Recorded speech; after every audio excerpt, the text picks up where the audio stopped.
From Kansas City to New York City, from planet Earth to extraterrestrial life in space, a podcast with no equal, engaged in unconventional warfare through your speakers and headphones. This is a show about embracing the suck, conquering your demons, and finding God in the face of adversity. Chris Tonto Peranto. Switch is on. Motherfucker, I'm gonna shoot you in the face. Ian Scotto. You know, Ian and I have been dating for a long time. You are now tuned into the Battle Line Podcast.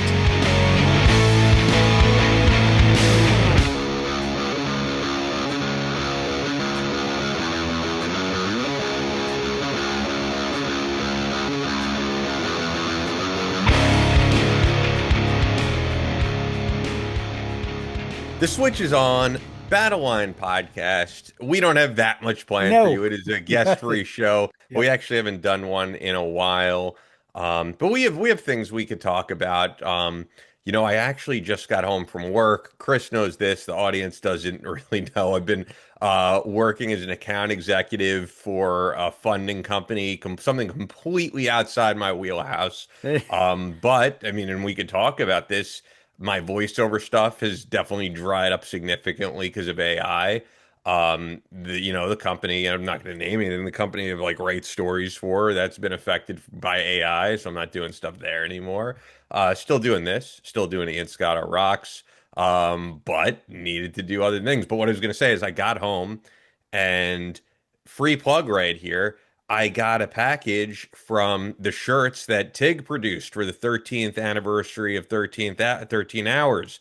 It's a cool shirt, man. I ordered one. I just like the way the logo looked and everything. And I dig it, man. So free plug to Tig out there if you're buying those 13th anniversary. Yeah, that's on, we are doing 9/11. There's some function in Nashville that actually I'll be going to that. That son of a bitch talked me into it.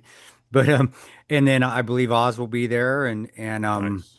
I'm not. Is this open to the public if people are like, I want to go? You know what? I don't know. That's ask Tig. Tig is, if you've seen all of us now, Tig is the social media butterfly now. He's the one that's out there. I'm not saying that Oz and I aren't, but he is out there a lot more than us promoting. And I support him clearly since I bought a shirt so I could kind of break his balls. He's also a guy who loves AI a little too much. Obviously, but you know, he's out there promoting.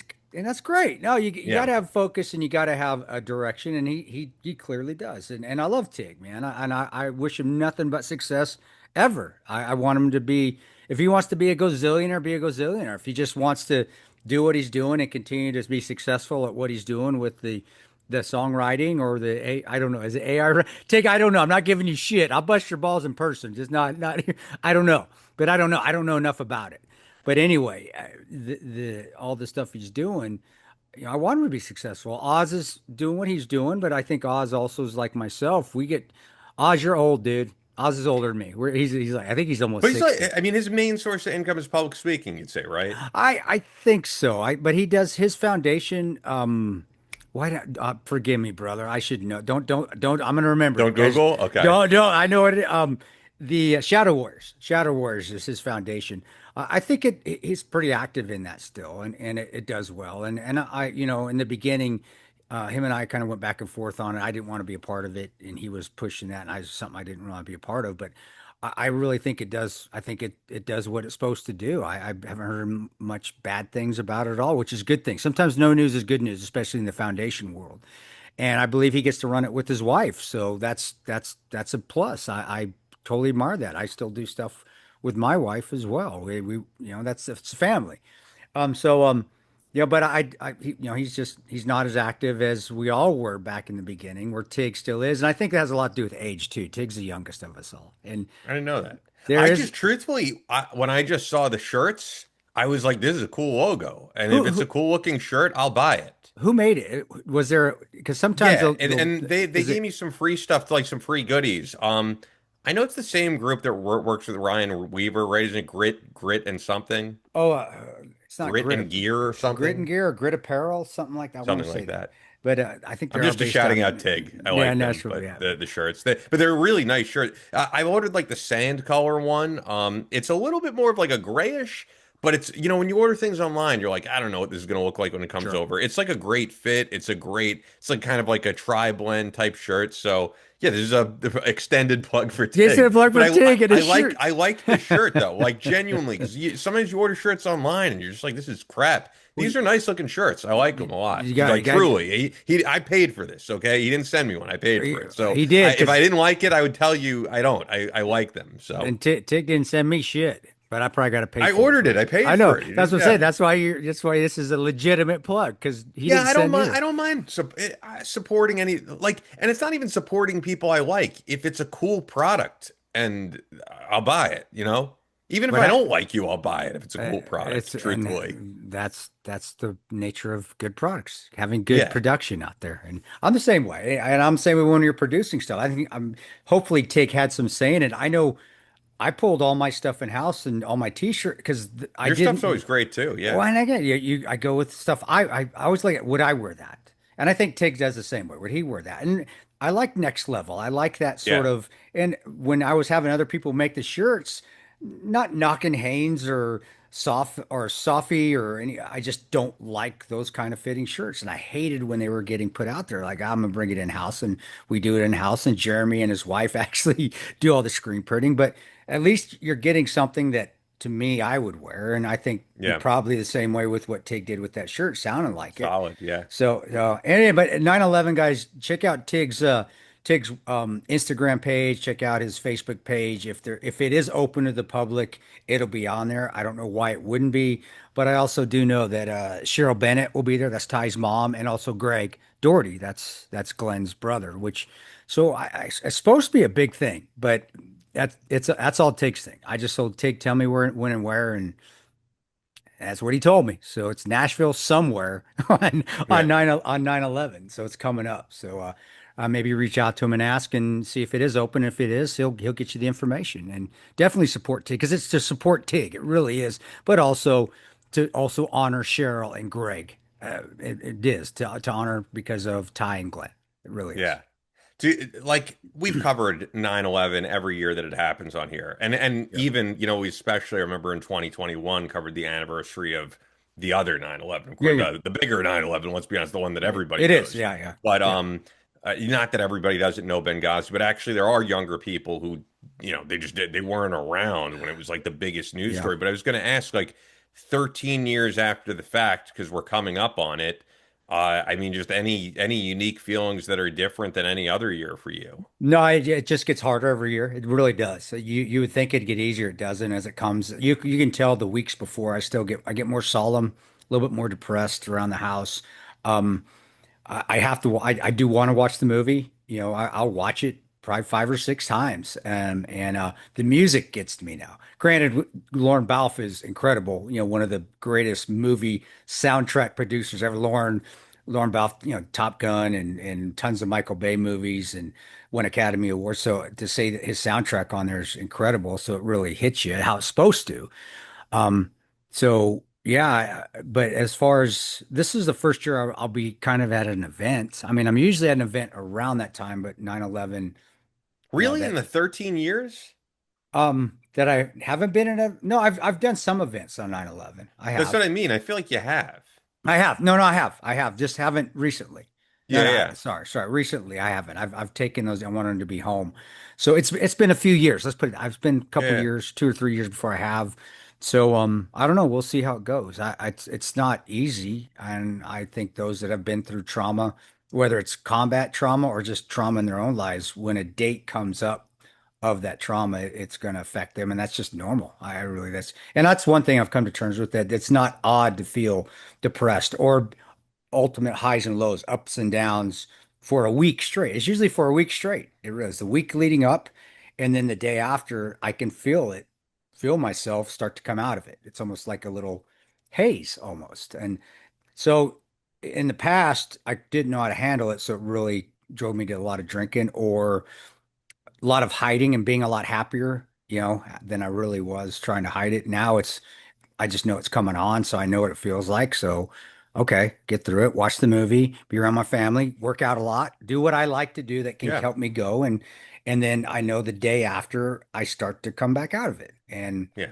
That's a good thing. I do because I want to remember. I don't want to forget. I don't think Great point. anybody should want to forget trauma because you can't forget it. And those that try to forget the trauma, they're the ones that actually go down those rabbit holes where they do end up eating a bullet or drinking themselves silly or maybe starting to experiment and they get into hardcore drugs because they don't want to feel it. And I'm like, you're always going to feel it. Yeah. You just got to get through that point whenever that is, which is usually around the time that the event occurred. And then know it's coming. Try to make yourself happy. Do what you like to do. Remember it, feel it. And then when it's over, you come out of it. And that's how it's been for me. And I really do think that's how it is for most people if they allowed that sort of healing and just recognize that you're not going to forget it. And we've talked about it on the show 8 million times. You're not going to forget Yeah. it. You're not. It's not going to. So. Yeah, I was gonna say I think some people think that as you said that you should block it out. So like so many people in America Yeah. are on medication, Yeah. antidepressants, anti-anxiety, and it's like I've never been on that stuff, but it's part of the human experience. Like Yeah. as a human who endures hardship, as all of us do, you're supposed to experience some level of anxiety and some level of depression. And I know for me, like Correct. even at my lowest. The 1 year I did do therapy, and I was sent to a what is it? It's like a psychiatrist. I went to a psychologist. I don't fucking know. The people I who don't, prescribe the medicine, the ones who are, the the ones guy, that, yeah, the doctor, yeah, the yeah, yeah. therapist I They're, was seeing sent me to, and I said flat out, I do not want to be on any medication. And they were like, that's fine. They were like, I can prescribe you something if you want. And I was like, I don't. no, you did the right And thing. I'm not shaming anyone who is, by the way. I'm sure there's people listening that are like, why are you shaming people who are on medication? But I do think, look, if being on medication keeps you from doing some type of self-harm, then God bless, Yeah. go for it. But I do think there is some level of people who feel like they shouldn't be feeling these feelings. And yeah, life is supposed to be a lot of highs and lows, and that's okay. And those that have seen combat or served, I don't know if you didn't expect that you might experience that. I don't know what you were thinking when you joined. I knew. I mean, I expect honestly, it was kind of a romantic thing for me. I hope I But wanted to. truthfully, it's like people join when they're young and they don't even think about that stuff. And that's Uh, sort of why you're recruited when you're young. I mean, like I don't think the average 30, 40-year-old, well, a lot of them probably that did join probably wouldn't join at that age because you're more introspective. You're not introspective And when you're you're and 18. you're right. And I joined when I was 25. So I Yeah. guess you know that you got a good point. I don't know what it would have been like to join when I was 18 because I didn't want to. I wanted to go to And think of college and yourself as 18. We were all idiots. Every one of us, right? So oh, like yeah. were we not? Oh my gosh, yeah, yeah. I was partying. I was college Yeah. football. I was partying. My week go to school. School's easy. Party in the weekends. Play games during football season, and be hungover and try to get the chicks and just just be a college athlete. Yeah. I mean, The it's obviously not to stereotypical college bash. athlete. Yeah, it's obviously not to bash the military. That's not what we do here. But like, No, I think the reason, like, just being transparent, I think the reason, like, the indoctrination process of the military works so well is because you're 18. It's easier to get you to fall in line what's with it? something. It's that goes with anything. That goes with the madrasas when they're trying to convert, Islam, people who believe in Islam to Islamists. It goes to with the college such as you see now, or the protest. Who are they going to go try to get to protest on things that are kind of ridiculous? Well, you're getting those that haven't really seen the world yet, easily I agree. manipulated, easy, Yeah. and that's for every. I mean, that's everywhere. That goes with the terrorist organizations. That goes with colleges. It goes with the military. Well, what's the common theme there? Just what you said. It's the age. No, not really any life experience. It's easy to be manipulated. Yeah. And I wouldn't say I was manipulated because I wanted to, but what did I become when I went to college? I played football. I became a stereotypical college athlete because that's what they wanted. That's where the route I went. They weren't trying to Yeah. manipulate me to that, but they kind of were. But you guys go. It's not the bad, but that's where I was in. So that's what I was going to do, and my head was in that space. And no, when I did join in 25, when I was 25, yeah, I knew more so what I was getting to. I wanted to see combat. I'm joining to go see Sure. combat. Sure. I'm not that if it doesn't happen, doesn't happen, but I knew it. And I've heard that too, though, but as someone who rate the outsider here who hasn't seen combat, I also think there are people who join who do want to see combat, but because of that age, they don't know what that really means. They don't know what I mean. What Of is their course not. experience with Of combat? course. It's watching movies, so it's like the The romanticism of it. romanticism, and And that's what I then when said. they Yeah. see the horrors of it, they might not feel that way after they're actually like in the Well, shit, a right? lot of them didn't, so that's why a Yeah. lot of them come back because we're full circle. So a lot of them get on the medication. That's why a lot of them Yeah. can't handle it, and that's normal as well. They really didn't know what they're getting into, or keep in mind, there's other jobs. Those like like Pauly Shore. Seriously, that's just like in the army now.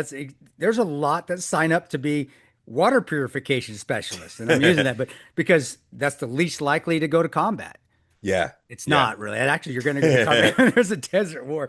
But what I'm saying is that a lot of guys sign up, and they do sign up for college money. They do sign up because they can't afford college, the GI Bill. They do sign up because it's going to give them a skill, and they may not see combat. That's not the job they sign up for. But then they end up going over there.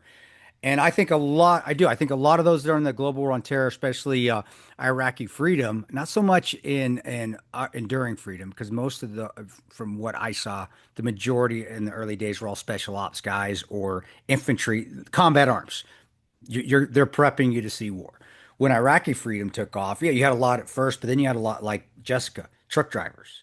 You had a lot. Wait, who are you, Jessica? Who? Jessica Lynch. Jessica Lynch. Okay, I'm sorry. specify. I know. I know. I don't even know what you're talking I know. about. But like Jessica Lynch that we've had on the show, or that when they're not expecting to get in heavy combat, and they did, and it's gonna mess you because you're not ready for it. You don't think it's gonna happen to you, or it's not something that you really signed up for.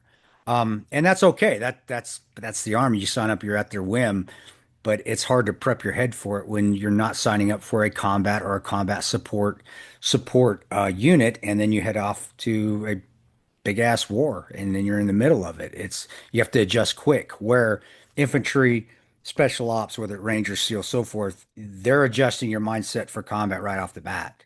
I mean, like the first thing, walk into the room, walk into the barracks. They're at 75th Ranger Regiment, and you see a picture of a Viet Cong freedom fighter, Viet Cong communist with his head's getting blown off on the side of the wall. It starts to prep you for what you're really getting into, and you don't normally see that at a unit that does CIF. It's your central issue, or like I said, truck driving or something like that. Now, knocking is just that's not the job. So it is tough, man, and that's also why we have a lot that have to get on medication. I've been on medication. I'm completely agreeing with you. For someone that has gone through depression and anxiety and has been all over the hell and back on earth and has been prescribed medication to try to help, get off that as quick as you can. It'll work for a little bit, but then you become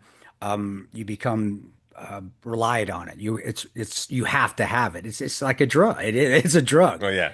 I mean, literally, you can't live without it, but then your world just becomes numb. It's just a zombie, and you can't live like that either. You can't just live with a wavelength where you're just woo every day. You need that up and down, and so I implore guys that if you do have to take the medication, sure, help me out probably for the first week, but then after a month of taking it, it made it worse, and that's why I got off of it. And it for me, it made my little penis go. So I didn't care That for makes it you more either. depressed. It does, seriously. It's like shit, my junk's not working either now. So I know. I was worried about that when I got on finasteride. That's the only thing I'm on. I was like, I haven't had any issues. But am yeah. I gonna have a little limp dick? Yeah, Yeah. But yeah, I fully agree with you. The only time I guess I wouldn't agree, right, is there's specific cases, right? I think the problem is everyone in America says they have mental health issues, and which a lot of people do. But like, look, if you have more severe, if you're the type of person, and there are people that if you get off your medication, you're going to put a gun to your head, then stay on your medication, obviously. or put a gun to somebody else's head. Yeah, no, you're right. Yeah, You're because there are or if there's people who are clinically bipolar. There's people, and like I said, everybody thinks they have something, but there are people with severe mental health severe. issues where it's like they have to be on it. But I don't think that's most veterans. No, I don't. It's not. Even though that sometimes people on the left and even some people on the right want to paint that picture, it really isn't. But you're right. There are a few, and that's why we have doctors. That's why we have people smarter than me and Ian in that field that can tell that. As long And as they're not the doctors who are just prescribing pill after pill after pill. well, yeah, like our guest we had on, and I can't say his name. I want to say his real name because I know his real name now. But with the VA about pushing people through the Oh yeah, system to yeah, get yeah, their yeah. end and saying that's what they're doing too, just prescribing just to prescribe and get numbers up. And we don't want that either. It's just a slippery slope. And when it comes I right agree. down to it, it's the individual. It's got to be that person for the most part. I mean, And I then think you, the best antidepressant is working out, running, all that stuff. yeah, being active, having direction, having one thing that helps. And we did that adjusting school for veterans a Yeah. few weeks last Gary month. Brugman was there. Yeah, Gary, man, he needs to get some claims. I have one already, one of the veterans that's already running claims for me right now. And you could just tell in his voice, he's happy as hell. He's out there working and he's doing great, man. I mean, it's veterans. It's funny to me that in the civilian world, especially in the insurance world, and even FEMA and the NFIP, they take the National Flood Insurance Program, take themselves way too seriously. I always make a joke that all the people that work for FEMA and the NFIP, and you can be pissed off at me if you want, I don't give a shit, they're all the ones that couldn't make it in the CIA, FBI, and NSA. And I really do believe that because it's just they're so arrogant, so insecure, the insecure arrogance where the bullying, and you see that quite often. But when a veteran comes in, like Daniel came in, Daniel McKnight, and you can see through that bullshit, it's so easy to excel because you're just working. It's just do your job.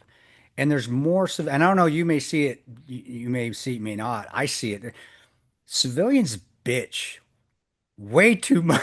There's always a complaint for something while they're working, when if they would just shut up and just do it, it'd be I think done. veterans do too, though, in my experience.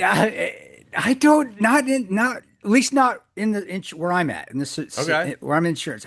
We bitch and complain when we're out training, but when it's time to do the job, fuck no, we're doing the job. Get it done. And Yeah. we're on it. And here it is. Now, granted, though, the difference is they're usually our commanders, they give us straight directives. This is what needs to be done. And it's from experience because they've done it before.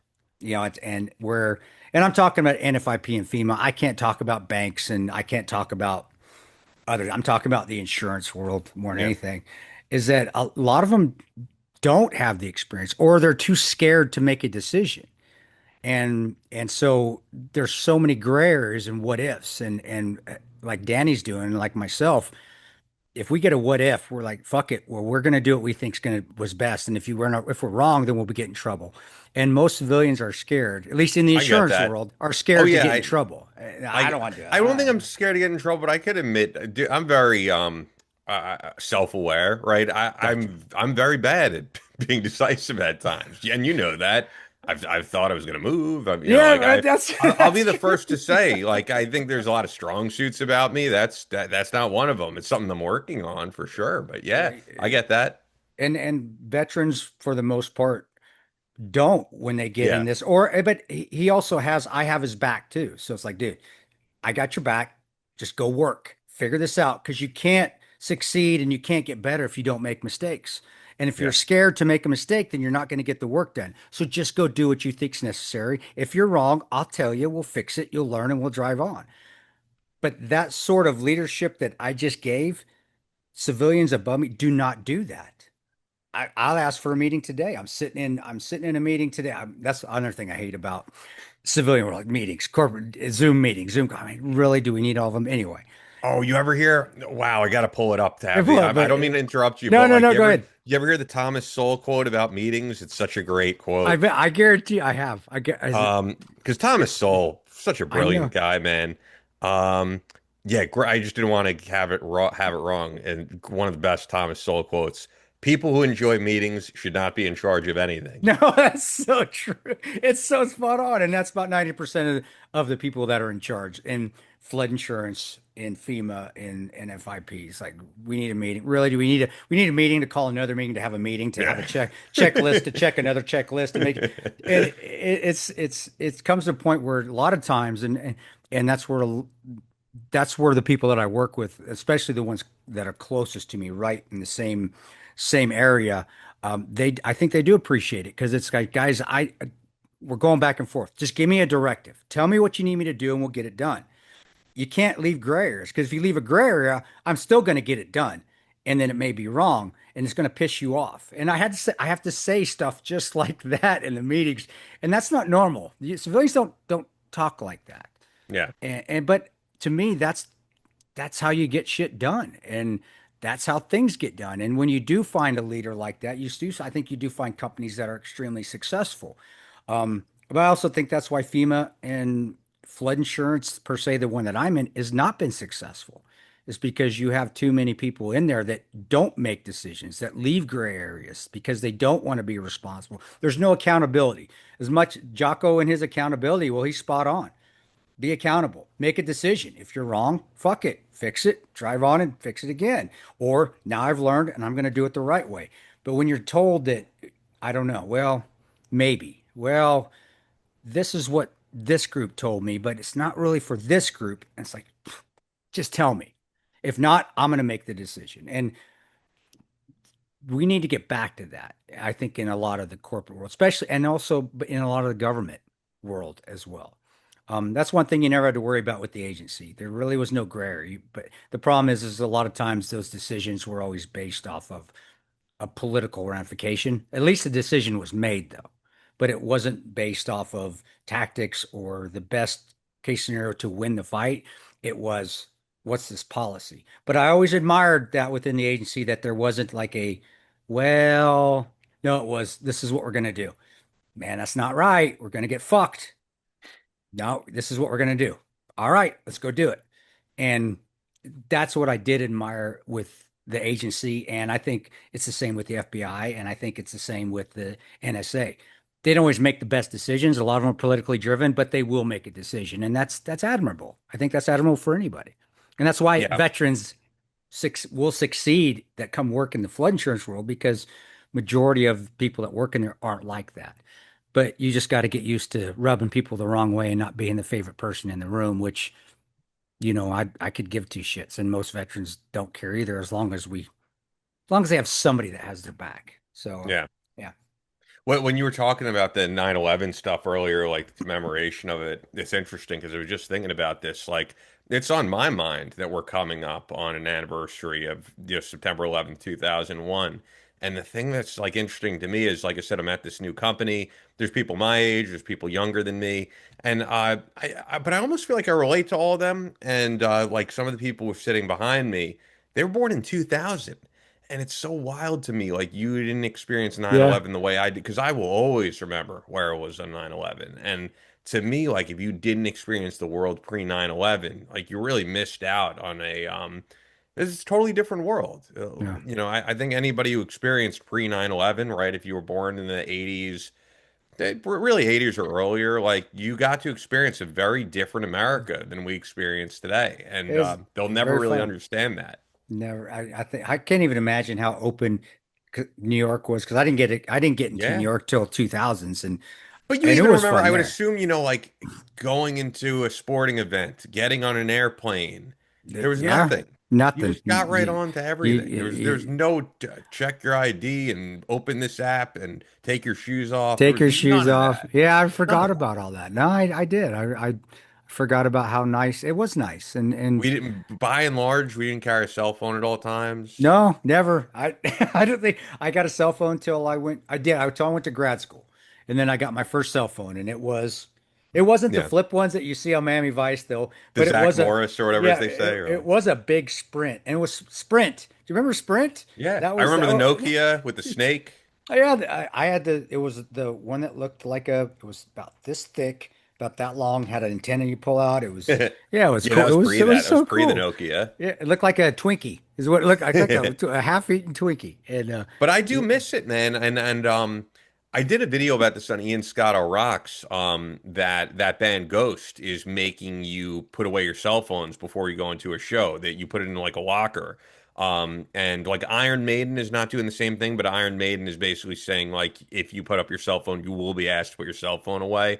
And there's people complaining about it. I am all for it, man. I real like when I've gone to the Comedy Store in LA, and I think I've mentioned it on the show before, I think this is the best rule, especially for comedy.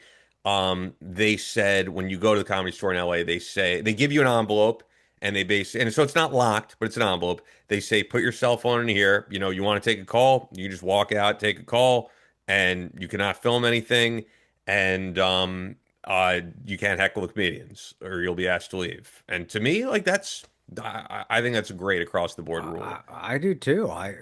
It being somebody on stage when I do you do notice somebody even a crowd of 500 people when somebody looks at their cell phone, But also the whole you crowd see it watching the show like that, watching the show. Yeah, because I think Maynard from Tool has said it. Maynard's very anti-cell phone, and he said like you're never gonna watch this, later. Like just enjoy the moment.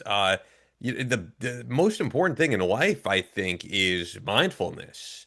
And I don't know, man. If you can't enjoy a 3 hour show, a 3 hour movie, sport like without looking at your cell with that phone, cell man. phone.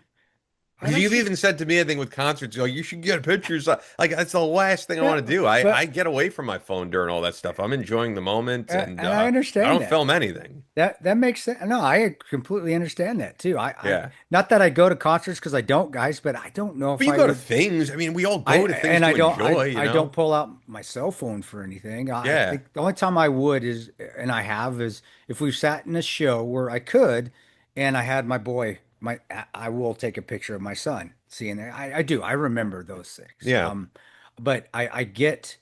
No, I get that. I completely agree with that. And Maynard always, I grew up on Tool and A yeah. Perfect Circle and still love those guys. Love them to death. Granted, I don't give a shit about their political feelings or not, to be honest with you. I just love their music. But for him to step up and say that, yeah, I could see that because he's always been, I think he's you're the rock guy, but a purist at Yeah. heart more than anything. And he's extremely talented. And, he They're was, they're also just he, very he was a West Point. unconventional. Yeah, they're He was a very West Point unconventional vet the way they too. perform. Like the only guy who really, I've never seen them live, but the only guy who, like performs with his back to the audience. I Like, know. he's not like a typical front man at all. He And he doesn't really get want to be seen. He's not in the spotlight. It's the opposite of what you expect of a rock band. and they're But it's still like an successful. experience. It's a visual Yeah. experience. And he's just and he's success. Obviously, he's talented Yeah. because who can say, hey, I'm going to turn around so you guys can't see me, and he still Yeah. has these. I mean, I haven't last time you've been to one of their concerts, but I've never seen them. Never seen them. you just said that. I've Yeah. watched some documentaries on them, and what I can see on those documentaries, they're always full. Whatever they're at, they're always got a Oh yeah. oh, Yeah. a huge crowd. So it's just that's admirable. That whether I don't whether it's political views or not are same as mine. Actually, I don't give two I don't. shits. Did they get political? I've never. Not real. I no. I mean, just about no. I don't know. I just Yeah, I don't even want. They're their not like a music. political band as far as I know. I think that when I watched the couple documentaries, they touched a little bit on it, but and I think the Iraq War was going on during one of those documentaries, so I think he Yeah. mentioned something, but it wasn't enough. It wasn't an outspokenness um, that I remember. But even watching it, even if he was, I could care less because I love the music and I Oh, I listened never to care it. about any of that. I mean, Uh, dude, I've seen Sebastian Bach live, and I still will. I don't. I don't know. You and I don't think are the same in that. Like, no. I really do not care. I really don't. I could care less what any artist's politics are. If I enjoy them, I don't care Well, at all. and you're a rock guy. Yeah, that's your Yeah. genre. You know rock like I know guns. Yeah. It is, well, I don't really give a shit about the gun manufacturer. Not that gun manufacturers are liberal or Yeah, have true typically not. Although there's political some, views. like Yeah. when we had what's it called? The guys from Walk the Talk America on the show. Remember they were talking about like left-wing gun rights groups. Yeah, So yeah, I I mean they remember that. exist. They're I mean, out dude, there. communists are pro-gun. Well, big time. Yeah. I want, is there a communist gun manufacturer? There's not.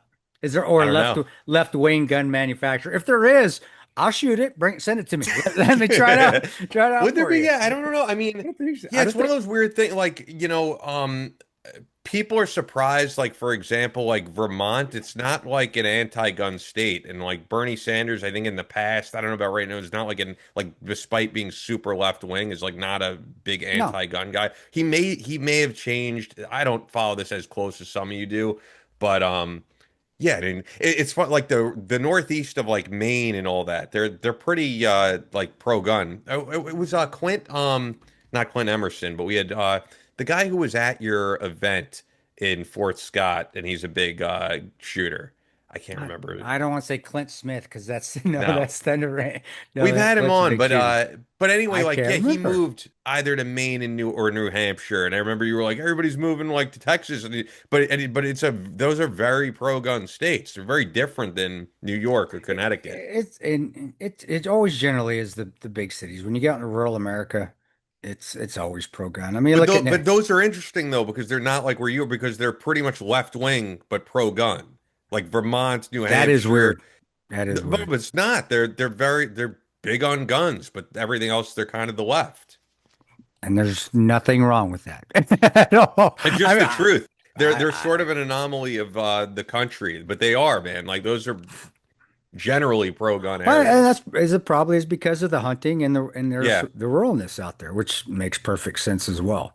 And it is beautiful country out there. And I used to, yeah, and New Hampshire is hugely pro, but that's I'm in yeah. that same area. I don't know if Rhode Island is it Rhode No, Island? because Rhode Island's more like Connecticut. I thought I feel okay. like Rhode Island is run by like the mob. I feel like, It's generally speaking. probably I've been down and spoke a couple times in is it Providence? Is that it? Yeah, yeah, it sounds right to me. Yeah, Providence, and yeah, I did go running around Brown University. That's some nuttiness around there. Wow, that's and they're I've yeah never they're been there. crazy. I go when I used to be able to go for long jogs. I'd go for a jog, and I just go to Brown just to see. Okay, is this what everybody says it is? Extremely. And at that time, the blue hair thing hadn't really caught, but yeah, it's crazy. They were way ahead of the woke time, Brown University. So yeah, when I was running around there, I was like, man, this stereotypical really fits here. But I thought the town was actually really cool. The events were super cool too, and that was Yeah. actually the last time I saw Ollie with the from Who? Wait, all that can you room. please say who I you're know talking from about? all that remains. I can't remember Ollie's Oh, last name from all Hebert that or remains. whatever. Yeah, yeah. Herbert, Herbert? yeah, Hebert? Herbert. All Okay. the I was like, is he guitarist. talking about Oliver North? I Is he know. talking about Oliver Stone? Is This he? time I'm I had trying a, to figure out who this you're time I had referring a to. fucking excuse Okay. because I couldn't remember Ollie's last name. Herbert. Aber. Yeah. Is it Cajun? Is it? But yes, the last time I saw him, I flew in the airport and great, he's a wonderful guy. He's just the Yeah. nicest guy in the world and uh, amazing guitar player. But yeah, actually, I got a picture of me and him at the airport. He said, "Hey, Tano, what's up?" And hug, and we're right there. He pulled his hair down. I'm doing this, and he's looking like Ollie with his hair down, mean ass guitarist. But he is not that way at all. He is such the nicest guy in the world, Or was, and was unfortunately. yeah. Unfortunately, it still sucks because I mean I'm friends with Phil. Um, I was friends with Bubblitis, the old. And I just know them from the Instagram friends, social media friends more than anything, but we stayed in touch a little bit. They're old bass player before they changed over. And then Ollie, but Ollie's the one that he was so nice. Just wanted to always come and talk to me about war. He did. He like, what did you think? And not in a bad way. Just Yeah. hey, and about the kids. He wanted to say, hey, how'd the kids? Man, and he said he really wanted to go to Afghanistan to do teach kids how to play guitar because he was doing that in South America. A lot of people didn't know Yeah, that. which would be He, cool. You've mentioned that on the show. yeah, Yeah. he was flying down there and he would give classes to kids in South and Central America how to do the guitar. And he goes, hey man, I'd love to do that in Afghanistan. I'm like, well, and that was back when I was more in touch with people that actually knew people that could get over. I'm not anymore. But he did. I was like, man, that'd be super cool. And they'd love you for that because they did have people that would come in from out of the country or Europeans and Westerners and teach things like that. In fact, there was a school right down the street from where we were living in one of our safe houses there in Kabul that two instructors came from Sweden and taught jujitsu for a month. And Oh you'd see wow. these two blonde-haired, blue-eyed Swedish guys come in and they would teach the Afghani children jujitsu and teach them, and also ground fighting. And then he had another one that came in and taught, I think it was a violin. And it's like, man, I know that can happen. And then, of course, Ollie passed away. And so that we never went. But Yeah. that's just the kind of person he was. He wanted to talk about the kids with me and the kids in Afghanistan and Iraq and how he wished he could get over there and teach them how to play guitar. So he's one of those guys I think that you meet that he really is special. There's something special that's different. And that would I know maybe I'm way off because I wasn't best friends with him. I didn't hang out with him. I only had contact with him a few times, but even those few times it was like we knew each other for a while. And he was just the Yeah. nicest guy in the world. But damn, that dude could freaking jam. Holy Yeah. sh Yeah. Yeah, It's watching interesting these you bring that up because I don't know if you saw, unfortunately today, the guitarist from Mastodon, Brett Hines died in a motorcycle No, accident I didn't today see as we're that. recording this. Yeah, Man. so pretty crazy, man, when you hear about guys like these passing away. Hey guys, hope you're enjoying this episode with no one. I was about to say with someone. I'm on autopilot. I'm No, it's just tired and I'm us. on He's tired. autopilot. He I'm like, needs to go to with bed. who? With us. Okay. But as we continue here, Fort Scott Munitions is a manufacturer of multi-federal patented solid copper and brass CNC spun ammunition. It's designed to tumble upon impact in soft tissue, leaving devastating wound channels for faster bleed out and quicker incapacitation. This ammunition was originally developed to innovate and improve on the standard of military grade ammunition design. It was found that not only did the TUI ammunition outperform competitors in the self-defense industry, but it quickly became apparent that it would be a top contender for hunters alike. With the ammunition being CNC spun, the tolerances are some of the tightest on the market, ensuring that you receive the same results with every pull of the trigger. Fort Scott Munitions is available throughout privately owned businesses in all 50 states, but you'll get the best deal through us when you go to fsm.com. Use the promo code BattleLine, just one word like the show, promo code BattleLine at fsm.com. That gets you 15% off most of the stuff on the site, only available to listeners of the Battleline podcast. Fort Scott Munitions is a proud supporter of Chris Peranto, Battleline Tactical, and the Battleline podcast. With that, let's get right back to this episode of Just Us. You know, I wanted to get into at least one piece of news here because Yeah, this is yeah, what the big. hell? For the audience, we're recording this on Thursday. So the thing is, and I'm looking at my phone, I usually print out this stuff, but I just got home from But Ian's got a day job, I y'all. know, I know. He's multitasking. He's got like I eight am. things in the fire right now. Trying to. When do you even sleep, dude? Do you even get I sleep? know it's been yeah, it's just sleep and work lately, but I'll make everything work. But so yeah, it's Thursday that we're recording this, guys. So if by the time you hear this on Tuesday or maybe Tuesday night or Wednesday, whenever I get this up, there may be big change to Yeah. this story. So I just whenever I do a news story, I want to let you guys know that because we're not live streaming or something like. But we'll give our reactions to what we heard because this is a major, major story. So this is from the Telegraph. Russia bombs U.S. factory in one of war's largest attacks. The Kremlin launches more than 600 drones and missiles at targets across Ukraine. Russia struck an American business with cruise missiles overnight in one of the largest aerial attacks of the war so far, Ukraine said. And yeah, there's more to this story. I'll give you guys could look it up on other sources, but I'll give my take on it. I think you and I, whenever we talk the war in Ukraine, have been extremely fair. I Yeah. think we give as balanced of a view as we can. I'm not on anyone's side. I will say one thing that was really fucking crazy was you remember a guy on Instagram who was fighting for Ukraine, wanted to come on the show, was Yeah. hitting me up Yeah. a bunch of times, then got his legs amputated, lost his legs in combat, and I am pretty sure died because he was really dying to come on the show. Not, and I don't want to say dying Yeah. to come on the show as a, you know what I mean? Really No wanted pun to come on. intended. I I got you, know dude. he I he got really wanted to come on the show, and then all of a sudden went radio silence. And I mean, he wasn't bullshitting me because he sent me the pics of his legs amputated. Like Well, you wouldn't do that unless we it did a really lot of happened. due diligence because I was first thing I said, dude, are you sure? Because Yeah. but we went back and forth for a month, 2 months. Well, it was a while before we could I don't before. remember, but look, I can never be 100%. It seemed Mm. very legit to me. So look, that's near and dear to me in the fact that like I would have loved to have had. I'll have a Russian soldier on, I'll have a Ukrainian soldier on. I Yeah. want to hear what's going on from their perspective. Um, anyway, I'll give you my take on this is that I've always said U.S. involvement in what's going on in Israel right now is very different than involvement in what's going on in Ukraine and Russia. And I know for people, they're probably going to say, is that just because you're an Israel supporter, you're a Jewish American? No. Genuinely, the reason why is they have U.S. hostages over there, right? They captured Americans who were just going to a music festival. So when you hold U.S. hostages, when you hold U.S. citizens hostage, I think the U.S. has an obligation to do something about that. That doesn't mean I want the U.S. involved in a full-fledged war. I'm not saying that at all. Anyone who listens to this show knows I'm the furthest thing from a warmonger, but we have obligations when you hold U.S. hostages. And where Russia and Ukraine, I've always felt like is more of a territorial dispute, and I don't side with anyone. However, when you bomb a major U.S. factory, if that's the case, this is early reporting, but if Russia is purposely bombing a U.S. factory, yeah, we have some obligation to do something because you don't do that.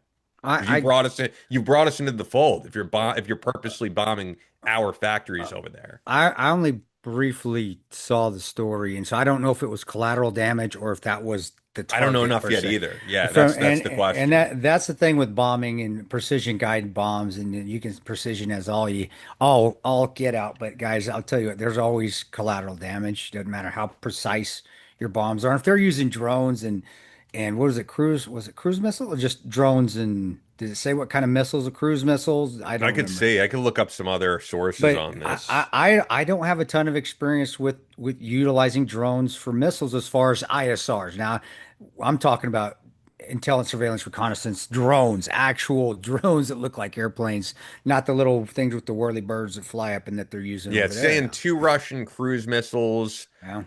Yeah, it's Yeah. slammed into an American electronics factory in Western Ukraine before Eh, dawn Thursday, causing extensive damage and more than a dozen injuries.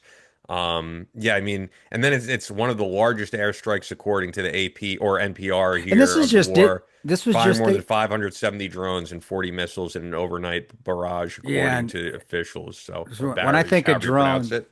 drones, I think of the drones that we have, the ones that are actually drones that carry Hellfire missiles and are big ordnance. These are just what we've seen in the Ukraine war, basically Amazon drones, delivery drones that they've retrofitted out to carry armaments, which is smart. It's brilliant. It really is. It's brilliant. Um, in a bad way. It's brilliant Sure. in a war, destructiveness, cost effective because that shit's not it's cheap and they are effective. Um, but I guess if to me, cruise missiles too, they can be depending on the guidance systems can be very not inaccurate, but not precise, precision ordnance that Americans try to use. I think we've got the best precision ordnance. Obviously, I don't think I know we do. So there's going to be collateral damage. There's going to be other damage, especially with that much ordnance coming in. I don't think it, in my opinion, I don't think it was the U.S. the U.S. Facility, the U.S. business building was targeted. That being said, I don't think it was not targeted either. I think the Russians did know about it. It was there. They were hitting that area, and whoever the commander was that was in charge that gave the okay said, "Well, it's there. We're going to hit this area. Fuck it. If it goes down, it goes down. If it doesn't, it I don't doesn't." know. But the fact that this is just days And after that's Trump something. meeting with Putin, I almost think like this embarrasses Trump, right? Well, Because it like you does. you Yeah. met with him and he's supposed to try to have some peace here. He met with Zelensky and if you guys are serious about a ceasefire, this is not the way to show it. And I think Trump is trying to have good relations with Putin, but if days after you then bomb a U.S. factory, that doesn't show that you No, are acting in good faith. there needs to be there needs to be some retribution. I didn't say it was an accident. I'm not saying it was an accident Yeah, at I all. got you. If they really did respect the U.S., they knew that was there. There's no way in hell they didn't know that that was an Yeah, if it's one of American the factory. largest, Yeah, and once again, we're going early. Look, by the time this is up Tuesday, we may maybe. learn more. This always happens, right? Yeah, So, but if I'm going on the earlier reporting, if all of this is accurate, which you never know. I mean that it's definitely troublesome. and that being said, it is troublesome. It is worrisome as far as what will Trump do? What will Pete Hegseth do? I mean, Yeah, forget it's the SecDef too that has a huge part in saying yeah. what's going to happen. Um, and yeah, it wasn't an accident.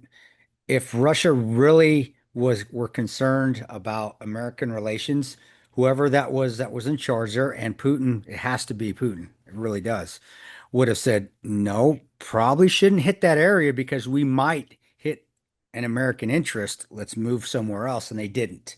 So regardless if it was if that was the target, specific target, I seriously doubt it was. My argument there is moot because they did know it was there. And if they really respected the US relations and what Trump was trying to do, they would have not hit that air and they would have hit somewhere else. Just for the possibility of making that air and hitting that building, which they did. So really it's they're damned if you do, damned if you don't sort of thing. They're screwed because there does need to be some sort of repercussions. It doesn't have to be boots on the ground. It can just be more ordnance and now bigger equipment to the Ukrainians to fight. And the war, it will escalate, though. It's not going to, I hate to say it's not going to end it. It's just going to escalate it further. And if that's what Putin wants, I don't know. I wish I was sitting behind those closed doors to hear all those arguments Yeah. because, what do you do? If he wants that escalation, he's going to get it because that's what he's trying to. But then we're trying to de-escalate. So he's winning that battle too. He's going to win the press battle and he's going to win or he's going to win the battle on the front if we don't intervene because they can't win. Russia's going to keep losing bodies. It's their Vietnam, literally. But man, we're kind of screwed either way, Yeah. my opinion. If you're screwed in your press room or you're screwed on the battlefield. It's a no-win situation. Hegseth's got his work cut out for him, man. See what he's going to do. I don't know. What would you do? I don't know what I'd do. I need more information to make a great decision on it, but I don't know. With the information I have, I don't know. Yeah, Cut I don't. off. It's weird when you say like, "What would you do?" I really don't envy anyone in that position No. because, especially for me, I've always felt like it would be really weird to be, if like we're literally talking me to be in that position and to be willing to put other people's lives on the line when you never put your life on the line for the country. Although that's most of the presidents we've Yeah. had, right? Very few of them have served.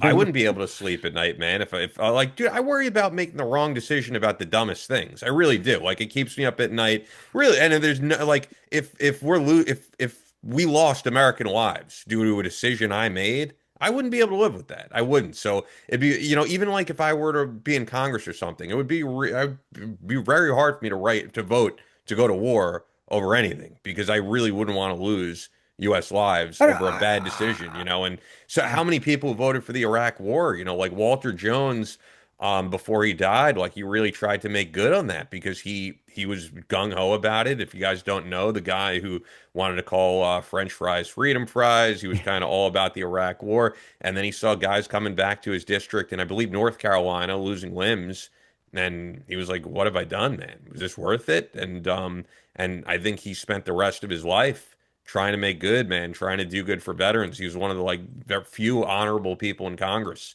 who was able to say, I really made the wrong decision here. well, mistakes make us better people. Mistakes. I guess, but if your mistake wound up the loss of American lives and, limbs of American lives, like, I don't know, I couldn't live with that type of mistake. A mistake that impacts me and loses me money, I could live with that. If someone dies because of my mistake, and we're not talking about soldiers on the battlefield, like I voted for something and people died because of my vote. Yeah. That's a hard thing to live with. So, Uh, so I'm just saying, when you say what would you do in this position, I wouldn't want to be in Pete Hegseth's position. But at the same time, if we went over to Russia to have better relations, if the commander in chief went over there and said, we need to get things settled here, and then days later you bomb a U.S. factory, if you do absolutely nothing, you do absolutely you do look weak. you do weak, and we can't And, look and weak.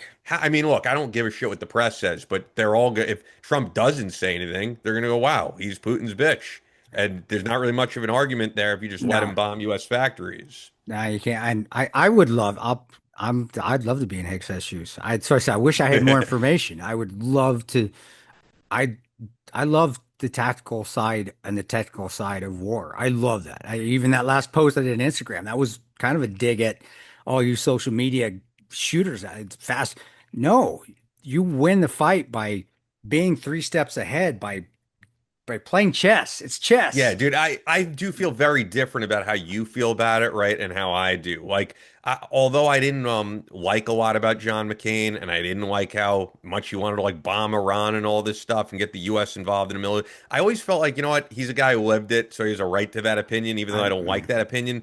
But I always hated, and I remember it like the fucking Tommy Lahrens of the world banging on the Yeah. desk, being like, "You need to do something about this, Obama." Like, you're in an air-conditioned studio No. and you get this freedom because of people who actually fight. You've never Yeah. done anything, and I'm taking a shot at myself. I've never done anything, so I'm not going to be gung ho about we need to go to war ever. You're never going to hear me Well, like and that. I'm going to give my opinion. There's times where you can't be a pacifist, but at the same time, I've never sacrificed in that way. So and yeah, I don't think anyone that's in a position that has gone to war is going, we need to go to war. That's the some of movies, them. guys. I think I feel like McCain was. I feel like McCain was. McCain got every, and McCain helped McCain create ISIS and and yeah, he did. He was in Libya. Fucking, we were selling Gaddafi's arms to militias to overthrow Assad yeah, I and feel like he was pretty no, gung ho about yeah, war. well, yeah, when he walks out with Ambassador Stevens and walks up the in Tripoli, and I'm sitting on the steps drinking a cup of coffee, and I see John McCain get out of the car with he walks up there. I'm like, well, what the hell is he? And realize we're there actually to get arms and to sell them to terrorists so they can overthrow dictators off Obama's foreign policy. Yeah, that was McCain. That was hugely McCain. McCain was huge on that, and people that has never really been put out there, and it's too late, and that's never going to be. It was at the time. A little Well, I bit, remember at the time I was at little bit. SOFREP, right? Because I was at SOFREP Well, you pre-Benghazi, guys were and like one of the few that was. It was yeah, we put out really news small. stories of Yeah, him with ISIS and saying these yeah. are the moderate rebels that we need to Yeah, the arm. Yeah, Well, yeah, when you guys had me on, we talked about that after the fact. after the fact, But because yeah, this is pre pre, Benghazi but because like I I was working said, there pre Benghazi. but I said, you were like one.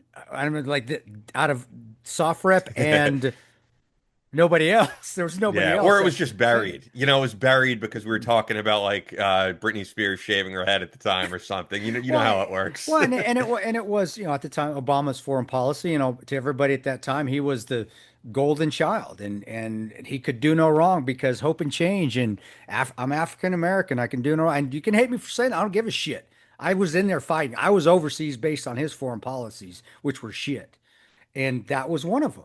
And McCain was the same. But what bothered me with McCain is that he knew better because he was in a part of that. He did serve in Vietnam. He was a POW.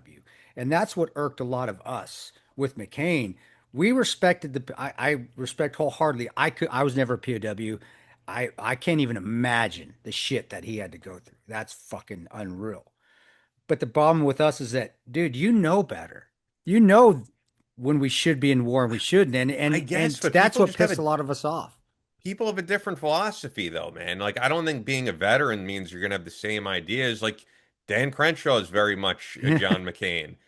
Dan Crenshaw lost his eye in combat, man. I respect the hell out of him, but No, he that did it. He doesn't was there. mean I don't think it means he knows better or doesn't know better. I think he's a neocon on foreign policy, and I don't think it necessarily it has anything to do with his service. That's his ideology. I'm on the other veteran side of that I ideology. It's agree, like yeah. if we can avoid it, then let's avoid it. There's no reason to. But if we need to, fucking switches on, motherfucker. I'm gonna shoot you in the Yeah. face. But By the way, I could don't want to just get to that point. I don't want yeah. to.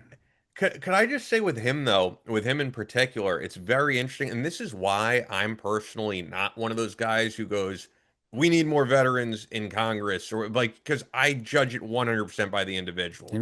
I don't want to say I don't care if you're a veteran. I do care if you're better, but it's not going to be the thing that makes me vote for you, not vote for you.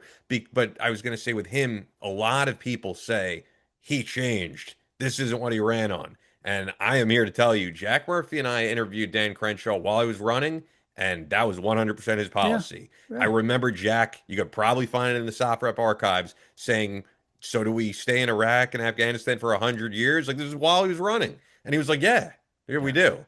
And Jack thoroughly disagreed with that, but he didn't change, man. That was No, him. that's That's it. what he ran on. I wouldn't have voted for him. I don't want to say once again, I don't care that he's a Navy SEAL, but that wouldn't make me vote for you. And that is respectable, whether I agree with him or not.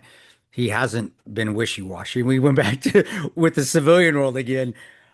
He's not wishy-washy. We agree Yeah. with him or not, he stayed where he's at. Hate him or not, he's always going to be that this way, and that's just how it is. And you know what you're getting. And I would rather have that than a wishy-washy person. Yeah. And somebody that's a and McCain, I don't know. I don't think McCain was wishy-washy. He just knew to play. He knew how to play. He was very, very astute. He knew how to play politics very well. And he also Not was enough to win. never that's well played. But it's Yeah, true. no, it's true. How many times did he run for president? That's He true. lost every time. He was astute enough to be that guy to run guns to terrorists. Let's put it that way. And still at least be a congressman and then kind of leave us to die. But at least with Crenshaw or anybody, you know what you're getting, and there's always some respectability in that at least a character wise, bad or good, you know this is how he's going to be, and you're right on. He's always been. He's never was not for war, and Yeah. hey, I mean there are guys like that. He's a fire breathing SEAL. There's fire breathing Rangers that are the same way. There's fire breathing Green Berets that are the same way. Fire breathing Delta, and there's some that are like myself that are no, don't push us. It's literally don't tread on me. Leave me Yeah. the fuck alone. But if you do, and you do start poking the bear, then that's it. You're done. And then there's others that are just completely, I don't want nothing to do with it. The Ford on the 4th of July, Tom Cruise guys that are like, this is the worst thing in the world. And I don't Yeah, think like that you're saying like the Ron Paul ideology. exactly. Which I like Ron Paul on most things, yeah. There are times for war. There are times for it, but you have to be pushed to that limit. And now getting back to the bombing of the American factory in Ukraine, it's kind of what it's going to. Putin is pushing to the limit, and I don't foresee Trump as being that kind of person that's going to be a pussy on it. I think that shot to the ear kind of woke him up a little bit. I think old 2016 Trump would have already done something. I really do. I think now, I think he also, and I think Hegseth, honestly, I don't have any complaints aside from what he's done with the military. I think he is there going, man, come on, hold up. We don't want World War III because that's what it would, man, that'd be super damn close because Putin's not going to win a head-on war with us. He's already proven that in Ukraine. He can't beat the Ukrainians. There's no way in hell. He Go ahead, go he ahead, go ahead. could if we weren't propping them up so much. But a head-on fist fight with us, I'm sorry, nobody's going to beat them. Yeah. But I mean, when you say he couldn't beat Ukraine, how much money have we sent Ukraine? money and Like money, unprecedented amounts of no, money. and we talked that both you and I are completely against Yeah. that. You know that. But that's being said too, I do think that it's getting to that point where it's all right. You're pushing last straw. Drawing the line in the sand sort of thing. Yeah. And you just crossed it. Now, how many more lines are we going to draw until we finally just go and just rip the shit out you? But a war with Russia, there's so much land. They have so many people. It's not like that would be over. It could end up nuclear, and that's fucking scary, dude. That's no bueno. Nobody wins that one. Yeah. You and I are, yeah. Your little window out there, it's a mushroom cloud. Me, no, Kansas will be actually desolate. That you guys really think More likely to Kansas. go after here, but Yeah, they're gonna go over, and Yeah. we laugh. We laugh about it, like True. shit. But it is, man. It's horse shit. So what do you do? And that's why I wish I had more information. And also, I think financially, you go the route that's always the best route to avoid wars. You just lock down. However they do their finances, you lock down the trading. You pinch them for money. You tie up their assets, and money usually does the trick. And I don't know how much they have done that. That's why I wish I had more information. That's why I Yeah. do. I really dig this shit because I'm like, man, give me all the information. All right, what's going on here? And then you get people smarter than you in the room that are in those particular areas, and you say, hey, man, what is this? All right, he's all that trade on that coast there. What can we do there to affect his money there? All right, the wheat over here, who's he selling it to? What can we do to affect that? All right, Hegseth. Start getting the Rangers and the SEALs, get them fucking spun up. Let's start getting them going, and right. Let's start prepping. I'm getting chills just thinking about it, man. I'm Yeah. starting to get pumped, because that's to me that's when you're alive, and that's what I loved I loved about the military, and even that night in Benghazi, I loved that because it was continually, what are we going to do? All right, let's do this, let's do this, let's do this, and then it would get it done, and it's just so motivating. The fight itself is honestly that's the downhill slope. It's Yeah. all the let's get it going. All right, it's the game time, the prep. It's like playing a football game.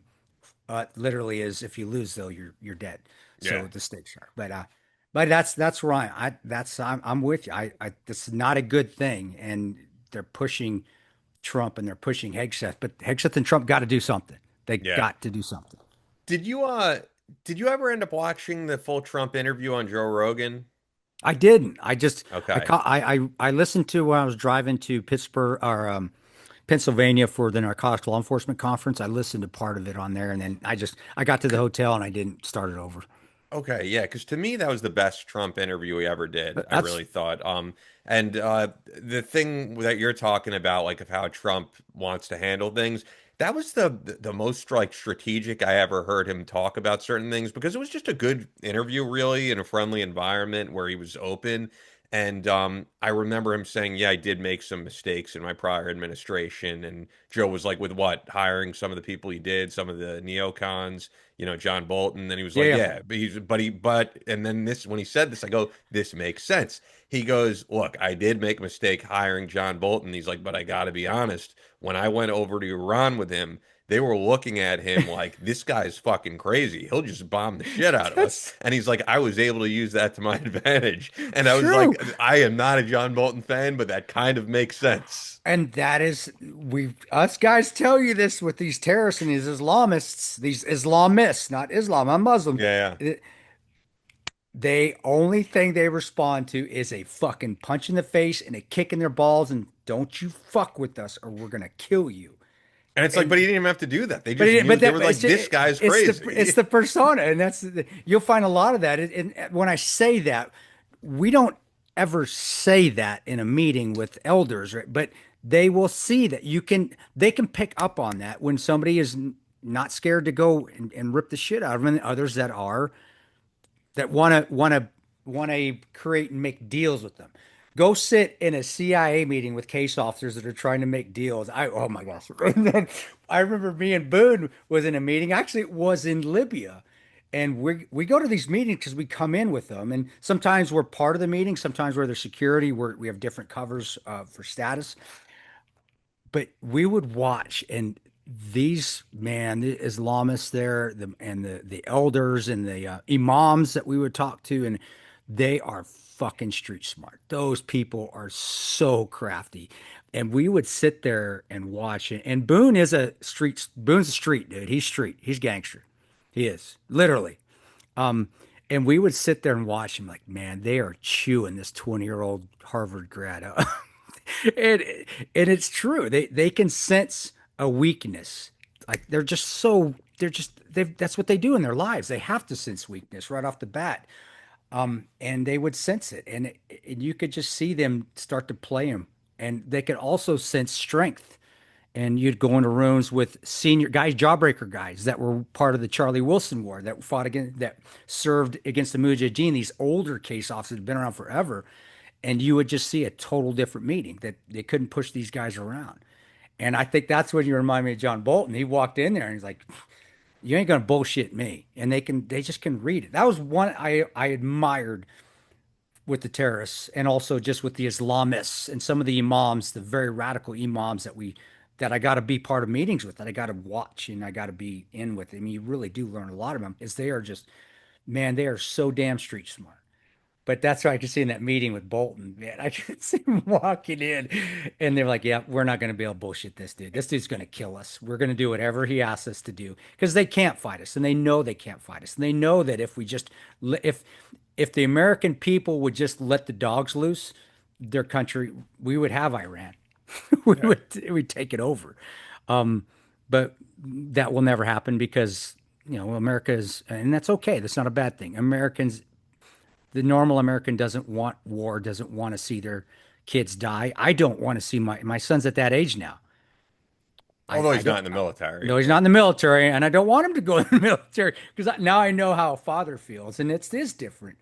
But you also know that you have to have those kind of people, or those people will push America into a corner, which is kind of what has happened over the last few years before this last election. This slow manipulation, people coming in, the different uprisings in America in the college campuses, which is the madrasas, and as far as I'm concerned, and as far as what I saw when I was overseas as well, at Kabul University or the Baghdad University, and seeing what how that happened with the imams there.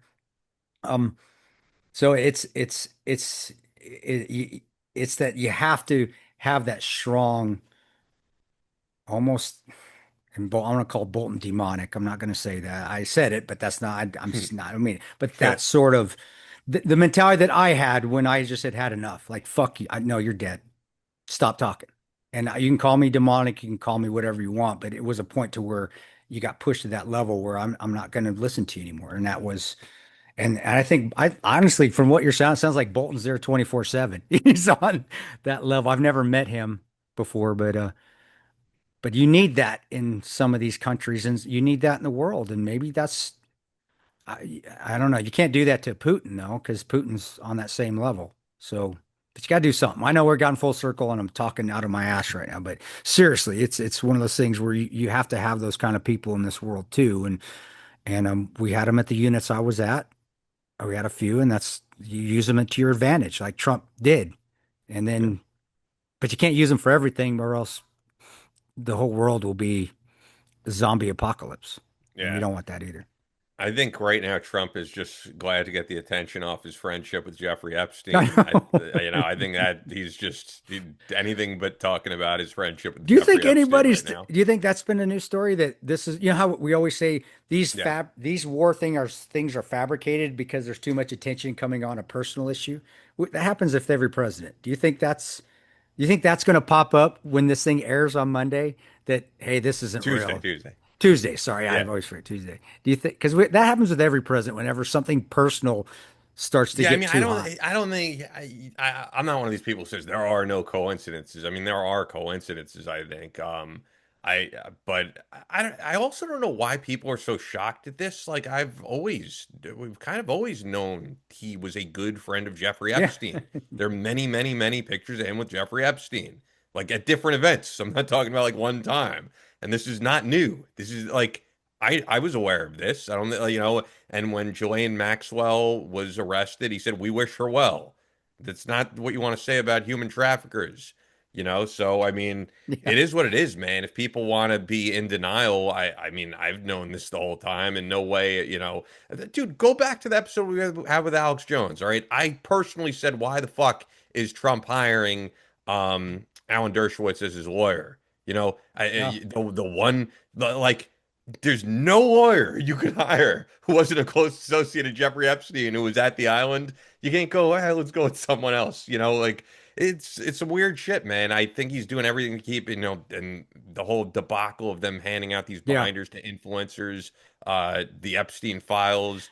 I mean, it was very embarrassing to watch, man. I mean, but for me, right, if you're going to say, well, then why did you vote for him? Like, that wasn't the deciding factor for Yeah. me. But do I think Trump is like this great man? No, I don't, man. He's very funny, like he's very entertaining. I'll give him that. And there's things that are positive, but yeah, that's very troubling, man. I mean, if he was involved with a human trafficker in any way, that's a problem. Like, I don't see this as a distraction necessarily, and I'll disagree with Andrew Wilkow, who's brought this up. They said, "Oh, if they had anything on Trump, they would have brought it up during the Biden administration." It's like, no, because there's plenty Because of they're prominent playing. Democrats. I We know. know Bill Clinton hung out there, but we know that he had those two paintings on his walls. Yeah. He's the Yeah. painting of Bill Clinton in the blue dress, and then he has the painting of George Bush throwing the paper airplane at the Twin Towers.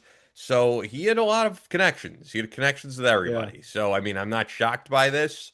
Um, but yeah, I think he is dying to get the attention off of that in any way possible. And it really looked bad when he said, "We're still talking about this guy. We're still talking about this creep." Like, yes, we are. All Yeah. right, and you're gonna have to deal with it. I know he kind of suspected that his loyalists will go with him on everything, and I think he's learning that, like, no, there's a line No. where they won't agree with you. So Just say what happened. We say that the Patriot games lie, or was can that he what it though? was? Clear and Can he present, say clear like present if danger. if Oh, right? well, If you slept with underage girls, you well, can't no, say that no. happened. If that's a bit. That's if it didn't, then yeah, I was. You know what I'm saying? No, of course you can't say that. Well, I would love him to say that. Then we get it out. I do. No, I wouldn't love him to say, "Oh my gosh, I'm putting my foot in my mouth there." I Yeah. no. I if nothing happened, he was a friend. He was a friend. If you went Yeah. sideways, dude, and I was on a media thing, and now granted, I'm not Trump, you're not Jeffrey Epstein, or anything, but if somebody said, "Hey," let's say you went off on a ledge and you committed a horrendous crime. Yeah. And I got, hey, remember when you used to do that podcast with Ian Scotto? And yeah, Ian and I were friends. Yeah, he did. Did you know that he was? No, I had no idea. But we were friends at that time, and he went off the kilter and did something wrong. If Trump really didn't do anything, then yeah, Epstein, we hung out. There were times we hung out. A lot of people hung out with him, but I didn't Yeah. sleep with underage women. I didn't human traffic. If he can't, of course, if he can't say that, then we've got problems, Yeah. fucking big problems. Yeah, And I would that's agree. What was I going to say about that with the whole? Oh, yeah, I was going to say I got contacted by I think it was the New York Times a while back. I don't even think I ever mentioned it to you, but it was uh-uh. because like they were like, "Did you interview this guy on Soft Rep Radio?" And I didn't even remember the name. And it was someone that Jack and I interviewed that was apparently like there on January 6th, and I really didn't even remember him, but like I didn't want to interview them about it. Like I have nothing to do with whatever, any of those people did. Yeah. So that was a weird one because I mean, truthfully, it's like at this point I've interviewed like truly like 1,000 people. I remember a lot of them. I don't remember all. I don't remember every single one of them. Some of them just weren't that memorable. So Shit, I yeah, did. I can't remember 20. Nothing against all of our people we've had on, but I probably couldn't name 25 of them. well, that's a problem. If you can't That is, name 25 of 300, come on, you can name 25. I'd have to sit there and really think about it. Not Oh, that it's come a on. I could bad. name 25 right now. Easy, Yeah, easy. but you got a good brain. I'm getting old, man. I'm getting Nah, senile. You I got a think you could good, do you got a 25. I good, think, you come got a on. good brain, Jack. You got yeah, I know. You got By a and good. large, I remember just about everyone who's been on the show. I don't think there's, like, on this show, I don't think there's anyone I would forget. Like, if the name came up, I remember just about all of them. Can I name if somebody's been on multiple times? Can I use those for more than once? Yeah, sure. Like, all right, we don't even try because we would be here for another hour. Seriously. Yeah. But no, man, Yeah, I mean, look, I like doing these where we just kind of shoot the shit on random things and yeah. yeah, I don't know if there's anything else to really You cover know, here. we got a course this weekend. It's too bad you Oh guys are yeah, that's right. missing it. But this is one of Jeremy's things, and now I'm part of it. It's home defense, but we do different sort of stress levels on people, and I think we're gonna have a lot of fun. And Fort Scott Munitions, our range there, Battle Line Fort Scott Munitions range, we added like a little city out there, so we can do more mount training. Military operations in urban terrain, Nice. we're more room clearing, more working alleyways, more direct action stuff, guys. And I really enjoy that. I don't enjoy just sitting on a flat range and drawing my gun as fast as I can. I really enjoy the tactical side of it, and they're fun to teach, and people really get a kick out of it because you really can amp those things up and get them going. So yeah, it'll be this weekend. Jeremy and Rob will be running. So Rob, this weekend, meaning it already happened, it so I already can't happened. give Sorry, years. guys. So, Okay. it'll be over. But we've got triage people in there. We're gonna have injuries in there. We're gonna be doing stop the bleed part of it as well. So it's just a full gamut. And those sort of training courses to me are more beneficial than just going to the range and shooting. Not that that's not important, but to me, that's if you really want to learn how to prepare yourself for the worst case scenario, that's the type of course that will prepare you for it, not just the shooting portion, which there will be, and I'll be teaching a lot of that. But the actual scenarios where you're dealing with somebody that may be injured or you're dealing with a threat that might try to kill you, and having the areas to do that where we have Connex boxes, which is most ranges uses now. Those are the backs of the big tractor trailer trucks, and using those as buildings and stacking them, and it's really cool. And the only thing we're missing is helicopter. Maybe we'll get rotary wings one day, and we'll get helicopters in there. But that takes a lot more coordination. But we have the ability to do that. We got Fort Riley down the road. We got Oklahoma has the Oklahoma National Guard Air Base. The Chinooks are always flying back and forth here, so there's got to be a way to coordinate that. That would be cool. But yeah. Other than that, man, you're just working your ass off. I just hope you get some Yeah. sleep, dude. I'm sorry, dude, I but do. you look tired as hell. I You do. have been, man. Yeah, it's just also staring at a computer 9 hours, and then Oh staring man, at a that'll computer kill my here. eyes. Yeah, and Ah, my ears because I got the headset on, yeah. the whole thing. I like my tinnitus is getting worse. Oh yeah, for I'm sorry. sure. I'm sorry, Yeah, man. whatever. But what was I gonna say? Oh, since that already happened by the time you said that, what's the next course people could actually sign up for? Actually, open courses we don't have anymore. I've got two Oh private wow, ones. I had we the, gotta wait till 2026. we're most likely I might put one if the weather's good at the end of November. But I've got 8 speaking events from next week on until November 16th.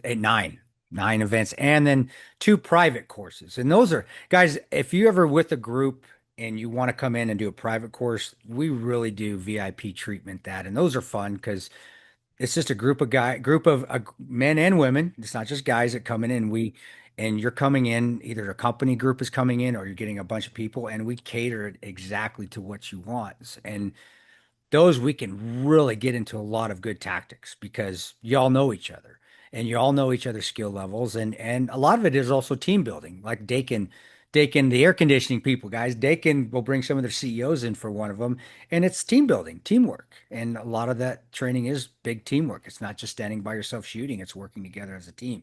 So I really love those. So if there's anybody out there, you guys just hit up Jeremy Mitchell, go to our website, cristanoprano.com, go to Battleline Tactical, and we will set you up for private courses out there. We got you the guest houses. You stay in those guest houses in a cabin. It's fun. We have a good time. But open, yeah. Sadly, the open we're done because just too much speaking coming up the next 3 months, and then those 2 private courses are being held on the days that I would usually do an open course. So, that's is what it is, man. But we'll have some more come up next year. No sweat. Cool. Sounds good. Well, thanks for checking this out as always, guys. Leave a review, whether you're on Spotify, Apple Podcasts, leave a comment if you're on YouTube. Please, It helps the algorithm, guys. We definitely. have videos on YouTube that do well, and then we have some that really don't go anywhere. All that stuff helps, man. So hit the subscribe button, like the video, and yeah, we'll see you guys Tuesday. Peace. Cool. That's all for this episode of Battleline Podcast. But we're always posting new content on social media. Follow us on Instagram at Battleline Podcast and on Twitter at Battleline Pod. That's an order. Be sure to subscribe so you don't miss any new episodes up every Tuesday. Leave us a review on Apple Podcasts or your podcast platform of choice. Believe in yourself. Face all challenges head on. And as always, never quit.